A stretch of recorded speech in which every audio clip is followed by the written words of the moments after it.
There are many buttons throughout the image of Times Square, all kinds of buttons, not just the ones that you push, but the ones that you hold your clothes up with. Now, some are simple, like these two right here, or these 5. Some are complex, like this one right here. Those are complex. They have little designs on them. And then some are just kind of middle of the road, like these here. We're going to create this one right here. So I'm going to go in here, and I got a untitled file, and we're going to just create this whole thing from scratch right here. Now I'm going to start off by creating a little oval for myself. So I'm going to go in here and use the elliptical tool and set the paths and create a nice big oval like so, which I'm then going to duplicate. I'm going to duplicate that oval straight back like that. Now that duplicate, I'm going to select that center point right there and delete it, so that I can now take my pen tool and start from this guy right here and come straight over to this edge here, down to this edge, and close it off. Now I'm going to get in close to make sure that I'm matching my little edge there that I need, and I'm not, so let's go in there and look at this. I'm going to grab that little point and drag it down, and let's pull this point back so it's nice and straight. And there we see that it's right against the edge of that top of that button, and we'll come down here to the bottom, and we'll grab this point, pull in that handle, and then drag it up so it's matching the bottom of that button right there. Okay, so now that's going to be the side of our button. Then in here, I want this little indent where I'm going to have my threads. So I'm going to create a little shape in there. And this time I'm going to use a rounded corner rectangle, also set to paths. And I see this shape that it has, so I'm going to undo that, and I want to give myself a little more radius. So I'm going to go in there and say a 50 pixel radius. This is not a formula. This depends basically on the resolution of the file you're working on. So this gives me more of a rounded edge like that. That's going to be the little area where my thread is. So now that I have this, I'm going to start creating my button. Let's pick a color for our button. So go in there, and I'll pick a nice beige, kind of like the button that we saw in the scene there a second ago. Get this color right there. And I'm going to select this first path. This is the face of the button. So I'm going to go into my layers, and I'll create a layer called face. And I'm going to fill that path with that color. Then here's the side of the button. Now the side of the button is in the darkness a little, so I'm going to just choose a darker version of that color right there. And I'm going to go in there and fill that in a new layer, which I'll put behind the face layer. We'll call it side edge.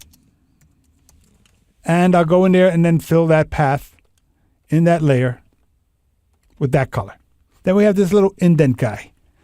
Let's pick that original color again. We'll just fill that with that color right in there, just so it keeps it into that same shade. And then I'll go in there, and on top of the face, we'll create a new layer that we'll call indent.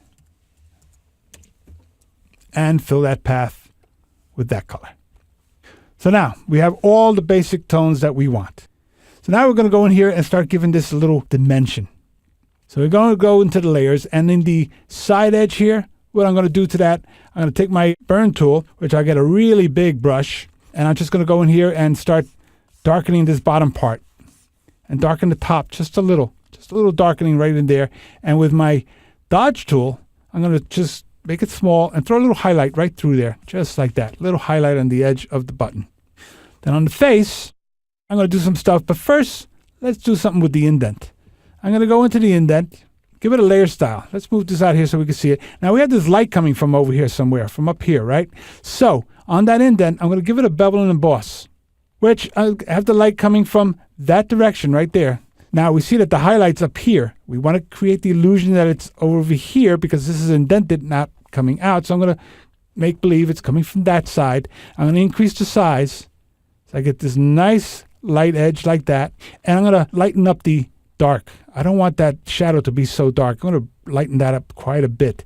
But I do want the highlight to be a little stronger. So there. Now I have that sense of the indent in there being what it is. Click OK. It also should be soft. So what I'm going to do now is I'm going to go in there and give it a little Gaussian blur, just to soften that little indent up. So I'm going to go in there and make it a little bigger. So there we have this little soft indent. Now, because we have that, let's look at the face. The face of the button, it's not quite flat. So since it's not quite flat, let's take that indent and move it over this way just a little bit. off center, so it starts to give the button a more rounded kind of a face, which we now have to go in there and have it react to the light the way we're doing it. So I'm going to get a nice big light tone like this, the dodge tool, and I'm going to go in here and just add a little highlight right through here. And then with the burn tool, I'm going to darken this side. Just darken this like that, and maybe add a couple of little small reflections from somewhere where it just got a little darker on that side. So it just add a little tone. Now, this is very sharp. So what I'm going to do is I'm going to go in here and I'm going to give this a little bit of a feather, just a 2. I'm going to select this side of my face, just this side right there. And I'm going to say blur that. So go and give it a Gaussian blur just to soften that edge right there like that. Click OK, and there's my button that's starting to look right. Now, this is an edge. So what I'm going to do here is add a little highlight. Now, when you stroke a path, it strokes it in the direction in which it was created. So what I'm going to do is I'm going to create a little path that follows this guy right there like that. Make it a little longer. Right there. Then I'm going to create another path that goes this way. And we have it really follow that edge just like that and put them real close together. Not one path, 2 totally separate paths. Let's get in closer so we can see how our paths are lining up. And this one needs to be moved over just a little. And let's curve it and bring it over just so it lines up with that other path, which is right there, and make those lines kind of match up. There. So now that we have that new path, which we're going to say there is that path, I'm going to get white. And I'm going to get a brush, a soft brush, which I'm going to soften up. Right now, it gives me this. And what I'm going to do is I'm going to set up a fade for that brush. Transfer, fade. It's going to fade in opacity. 25 steps, I could test that. That's a little short. So let's go with 55. And we test that. That's good, right there. So now that I have this brush that's going to be fading off in that direction, I'm going to take the brush and in a new layer, which we'll call sheen, I'm going to take that path that I just created, and with the brush, I'm going to say stroke it. And you can see it's going in both directions and fading, giving me that nice little sheen on the edge. So the final touch is going to be the strings, all the little strings that I have to create inside here. So what I'm going to do is I'm going to take a brush, hard edge brush, fairly small. Let's make it a 7. That should be small enough. And let's see what that's going to look like. Let's create a new layer on top of this whole thing here. And this will be the threads. Let's spell it right. There we go. I'm going to go in here and create a whole bunch of additional paths. Now, I haven't been saving my paths, but it's okay. So I'm going to go in here and just create a path just like that. This path is going to be for my threads. Right there like that. Now, I'm going to create a brush to be my threads. Let's save this one because we're going to come back to it. I'm just going to very quickly create a brush right here. I'm going to drop in a bunch of little dots right here on this edge. Bunch of little dots just like this. There we go. And these I'm going to select and turn it into a brush. Throw them away. And then I got my path. Let's go see that path. There's the path. And I'm going to take that brush that I just created right there.